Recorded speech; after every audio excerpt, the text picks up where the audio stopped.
Allez, place à l'édito éco sur Europe 1. Bonjour Nicolas Bouzou. Bonjour Dimitri, bonjour Anissa, bonjour à tous. Nicolas. Vous nous parlez ce matin, Nicolas, de ce que tout le monde constate, la dégradation de la qualité des services publics. Vous le dites, Dimitri, c'est un sentiment, je pense, qui est malheureusement largement partagé. Les transports qui fonctionnent mal, surtout en province, les temps d'attente scandaleux aux urgences, la dégradation de l'enseignement à l'école.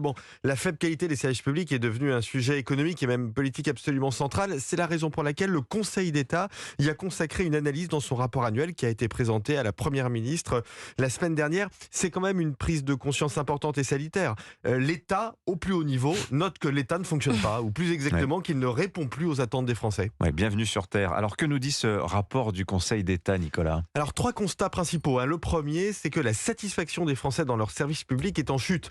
En 2021, 74% de nos concitoyens étaient satisfaits des services publics. En 2022, ils ne sont plus que 49%, donc vous voyez, la chute est vraiment rapide. Le deuxième constat, c'est que les services publics font face à des sollicitations évidemment de plus en plus massives.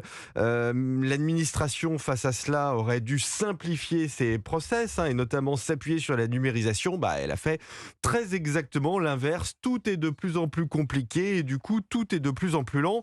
Le rapport recommande par exemple de mettre en place tout simplement des services téléphoniques qui fonctionnent avec des délais d'attente raisonnables, quelque chose qui n'existe quasiment plus. C'est vrai. Le troisième constat, c'est le fait que l'accès à certains services publics ou même à certains droits sociaux est devenu tellement complexe que les Français n'y ont plus recours. Écoutez bien ça, les pensions de réversion, donc en général ce sont des femmes veuves, elles ne sont pas demandées dans 10% des cas. Ah oui, c'est beaucoup. Le chèque énergie n'est pas demandé dans 20% des cas.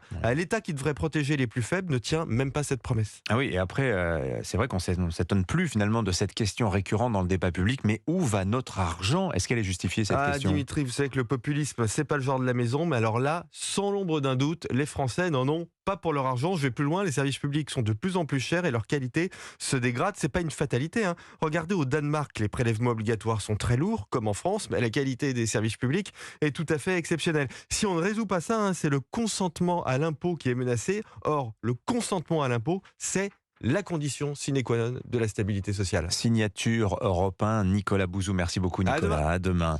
Depuis